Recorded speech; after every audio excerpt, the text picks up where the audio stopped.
ఇప్పుడే హనుమాన్ ప్రీమియర్ షోకి వెళ్ళొచ్చాను guys. Coming to the movie plot వచ్చేసి నార్మల్ అబ్బాయికి సూపర్ పవర్స్ ఎలా వచ్చాయి అండ్ వచ్చాక ఎలాంటి కాన్సిక్వెన్సెస్ అతను ఫేస్ చేశాడు, దాన్ని ఇండియన్ మైథాలజీకి లింక్ చేసుకుంటూ మన రామాయణ రిఫరెన్సెస్ తీసుకొని హనుమాన్ అనే రిఫరెన్సెస్ తీసుకొని చాలా మంచిగా ప్రెజెంట్ చేశారు. ఇదంతా మనము ఎలా జరిగింది ఏం జరిగింది అనేది క్లియర్ గా మనం థియేటర్ లో చూస్తే మీకు క్లియర్ గా అర్థమవుతుంది. సో నీకు ఎలా అనిపించింది? నాకైతే మూవీ చాలా నచ్చింది. Special appreciation for Prashanth Varma. ఎందుకంటే అంత చిన్న బడ్జెట్ లో అలాంటి మూవీ తీయడం అయితే చాలా సర్ప్రైజింగ్ గా ఉంది నాకు. లైక్ మనం ఆది పురుష్ చూసాం, అంత హెవీ బడ్జెట్ లో మనకి చాలా లో క్వాలిటీ విఎఫ్ఎక్స్ ఏదైనా కానీ అదంతా సాటిస్ఫాక్టరీగా లేదు. కానీ 600 crores. యా, ఈ మూవీ వచ్చేసరికి చిన్న బడ్జెట్ లో, అంటే నేను అంటున్నా ఏంటంటే విఎఫ్ఎక్స్ ఏదో అద్భుతంగా ఉంది అది అంటారు, కానీ ఉన్నంత పరంగా మాత్రం చాలా వండర్ఫుల్ గా ఉంది మూవీ. చాలా మంచిగా well done VFX taking, cinematography కూడా చాలా మంచిగా అనిపించింది మాకు. ఓవరాల్ గా మూవీ వచ్చేసి ఫ్యామిలీ వాచ్, అందరు కలిసి వెళ్ళి చూడొచ్చు ఫ్యామిలీస్ తో. చిల్డ్రన్స్ చాలా నచ్చింది, చాలా బాగా ఎంజాయ్ చేస్తారు చిన్నపిల్లలు. అండ్ ఓవరాల్ రివ్యూలోకి వెళ్లే ముందు please do subscribe to our YouTube channel and please encourage us. Yeah, story వచ్చేసి ఏం లేదు గాయ్, సింపుల్ గా ఒక విలేజ్ బ్యాక్గ్రౌండ్ లో ఒక సూపర్ హీరో పుట్టి తన విలేజ్ కున్న ప్రాబ్లమ్స్ ని సాల్వ్ చేసి అసలు ఎలా సాల్వ్ చేస్తాడు, ఇది మైథాలజీ. లైక్ మన హనుమాన్ కి ఎలా రిలేటెడ్, అసలు విలన్ ఎవరు, విలన్ కి ఏం కావాలి, ఇదంతా మనం మూవీలో చూస్తాం.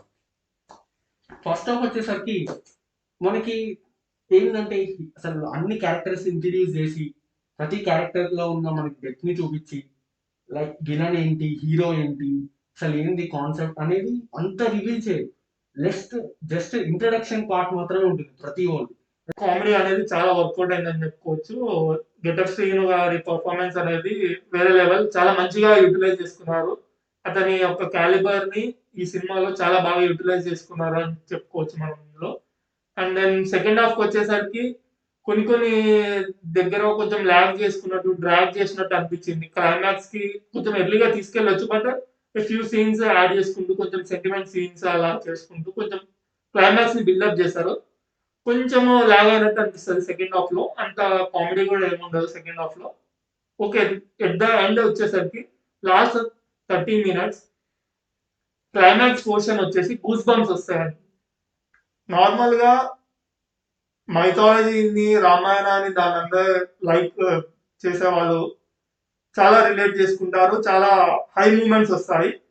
ఓవరాల్ మూవీలోకి వచ్చేసరికి కొన్ని కొన్ని దగ్గర కొంచెం లో అయినా కూడా దాని తర్వాత ఎలివేషన్స్ ఇచ్చుకుంటూ గ్రాఫ్ అనేది మళ్ళీ పైకి లేపుతూనే వెళ్తారు డైరెక్ట్. అక్కడ కొంచెము ఇందాక లో అయింది ఇక్కడ మర్చిపోతాం మనం. సో అలా సాగిపోతూ ఉంటుంది మూవీ అనేది. మూవీలో పాజిటివ్స్ వచ్చేసరికి డైరెక్షన్ గాయస్, దానికి ఎంత చెప్పినా మనం చాలా తక్కువనే. అండ్ తన తెలుగు కూడా నాకు నచ్చింది. లైక్ ఎక్కడైతే హెవీ విఎఫ్ఎక్స్ యూజ్ చేయాల్సి వస్తుందో అక్కడ లైక్ మనకి స్కల్ప్చర్స్ తోని మేనేజ్ చేశారు. లైక్ స్కల్ప్చర్ బ్యాక్ స్టోరీస్ ఉంటాయి కదా ప్రతి మూవీలో, అలా మేనేజ్ చేశారు. అది చాలా తెలుగుగా ఇంప్లిమెంట్ చేశారు ప్రశాంత్ వర్మ గారు అయితే. And getup scene comedy timing అయితే చాలా బ్యూటిఫుల్ ఉంది. అందరు చాలా బాగా వర్కౌట్ అయింది. చాలా బాగా వర్కౌట్. అండ్ సత్య గారు కూడా స్పెషల్ మెన్షన్, అతను కూడా చాలా బాగా చేశారు. అండ్ హీరో యాక్టింగ్ కూడా చాలా బాగుంది. అండ్ హీరోయిన్ హీరోయిన్ రోల్ కి న్యాయం జరిగినట్టు అనిపించింది నాకు.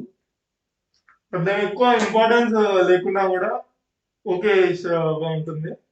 అండ్ వరలక్ష్మి గారిని అంత ఫుల్ ఫ్లెడ్జ్డ్ గా వాడుకోలేదు అనిపించింది నెగటివ్స్ లో. అంత యూస్ చేసుకోలేదు, తన క్యాలిబర్ ఏందో మనకి ఈ మూవీలో అంతగా అర్థం కాదు. అండ్ పాజిటివ్స్ లో బీజిఎం వచ్చేసి టాప్ నాచ్, చాలా బాగుంటుంది. కొన్ని సీన్స్ ఉంటాయి మీకు ఫస్ట్ హాఫ్ లో, కొన్ని రిఫరెన్సెస్ ఉంటాయి, అవన్నీ చాలా మంచిగా అనిపిస్తాయి, తరోగా ఎంజాయ్ చేస్తారు మీరు. సముద్రకని గారు కూడా చాలా బాగా చేశారు యాక్టింగ్. తనది రోల్ చాలా ఇంపార్టెంట్ రోల్, అది మనకు యాజ్ యూజువల్లీ బాగా చేశారు. యా, మూవీలో నెగిటివ్స్ వచ్చేసరికి నాకు ప్రశాంత్ వర్మ గారు ఒక చిన్న మిస్టేక్ చేసినట్టు అనిపించింది. వల్గారిటీ లేదన్నా, జస్ట్ ఒక చిన్న పార్ట్ లో నాకు అలా అనిపించింది. మేబీ మీకు అనిపించకపోవచ్చు, మీకు మూవీ చూస్తే అర్థమవుతుంది నేను ఏదన్నాను. అండ్ కొంచెం బీజిఎం మనకి ఎక్కడో విన్నట్టుగా అనిపిస్తుంది కొన్ని సీన్స్ లో. లైక్ బాహుబలి కానీ మన అరవింద్ సమేత కానీ కొంచెం రిఫరెన్స్ ఉన్నట్టు అనిపిస్తుంది. అండ్ కొంచెం ల్యాగ్ సెకండ్ హాఫ్ లో కొంచెం ల్యాగ్ ఉన్నట్టు అనిపిస్తుంది. ఇంతే కానీ మిగతా అంతా బ్యూటిఫుల్ యాక్చువల్లీ మూవీ అయితే. It's a must watch movie. So this is Hanuman review. And ఈ సంక్రాంతికి వచ్చే 4 మూవీస్ కూడా మనము టోటల్ గా రివ్యూ చేసి ఛానల్లో పెడతాము. And Until then, subscribe to hour subscribe to our channel. channel.